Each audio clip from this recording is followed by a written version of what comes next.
Assalamualaikum warahmatullahi wabarakatuh. Hari ini kita bakal menyaksikan pendedahan yang mengguncangkan hati kita semua. Inkues kematian Zahra Karina mendedahkan satu realiti yang amat menyedihkan. Sistem sekolah kita, tempat sepatutnya menjadi ruang selamat untuk anak-anak belajar, rupanya menjadi lokasi diamnya penderitaan seorang pelajar.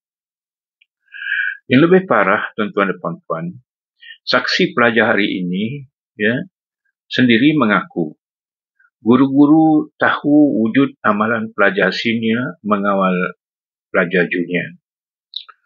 Guru tahu budaya buli telah lama hidup dalam asrama itu. Tapi tiada siapa yang bertindak.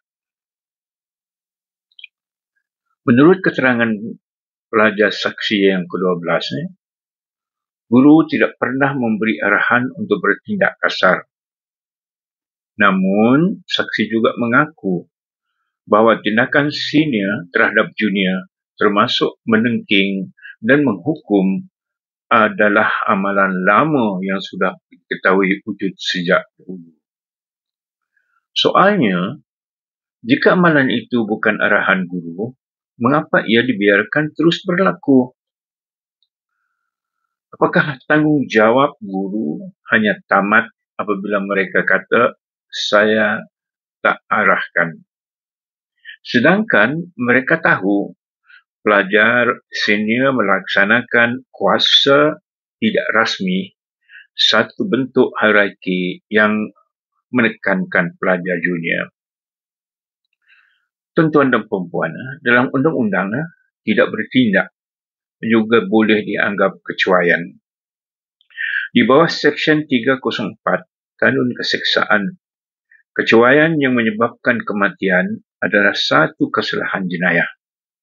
Dan dalam konteks pendidikan, Peraturan 3/2 Peraturan Pegawai Awam, Kelakuan dan Tata Tertib menyebut pegawai hendaklah bertindak dengan penuh tanggungjawab dan tidak boleh membiarkan sesuatu yang boleh menjejaskan keselamatan murid. Jadi, bila guru tahu ada pelajar dibuli, tapi tidak buat laporan lanjut, itu bukan sekadar kesilapan profesional, itu kelalaian terhadap amanah perkhidmatan. Tuan-tuan dan puan-puan, hari ini saksi juga mendedahkan, saksi ke-12. Mereka pernah didera oleh senior ketika masih junior. Ada yang membuat laporan kepada warden, guru, tetapi tidak pasti sama ada tindakan diambil. Inilah punca utama. Kitaran senyap, junior dibuli, laporan dibuat, tiada tindakan. Budaya diteruskan sampai akhirnya seseorang seperti Zahra Karina membayar dengan nyawanya. Tuan-tuan dan puan-puan, kita tengok dan seterusnya. Berapa lama sistem asrama kita akan terus menormalisasikan disiplin pelajar di atas pelajar? Apakah fungsi sebenarnya warden asrama kalau laporan tak disiasat sambil habis? Adakah Kementerian Pendidikan sekadar menunggu tragedi sebelum bertindak? Saksi hari ini, dia berkata, dia hanya bertanya kepada Zahra mengenai tuduhan pencurian. Dan Zahra selepas itu menjadi senyap sebelum ditemui tidak sedarkan diri. Soalnya, mengapa tuduhan seberat itu tidak dibawa kepada guru? Mengapa pelajar dibiarkan menguruskan sendiri kes kecurian dalam kalangan mereka? Di mana tanggungjawab orang besar di sekolah ini? Tuan-tuan dan puan-puan, bila pelajar sendiri takut melapor kepada pengetua.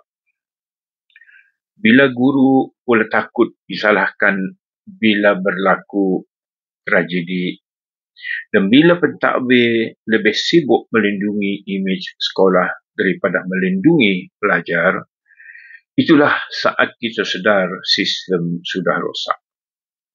Kita bukan hanya berdepan satu kes Zarah Karina, tapi satu ekosistem sekolah yang gagal memahami makna sebenarnya tanggungjawab moral dan undang-undang.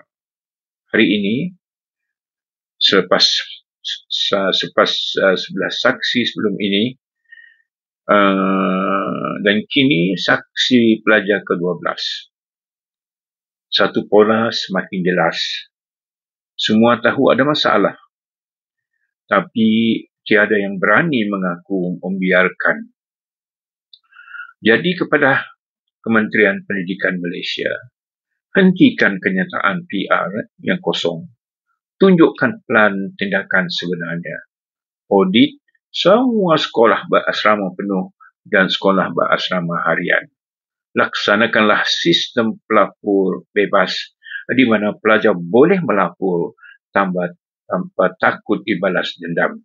Dan wujudkanlah semula peranan pegawai psikologi pendidikan tetap di setiap sekolah menengah.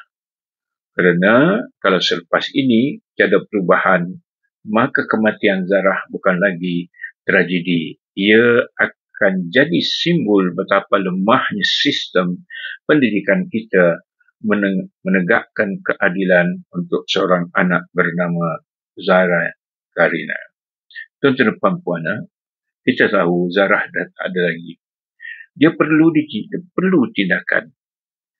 Dan tindakan itu mesti bermula dengan guru yang berani berkata, cukuplah, kami tak akan diam lagi. Sekian.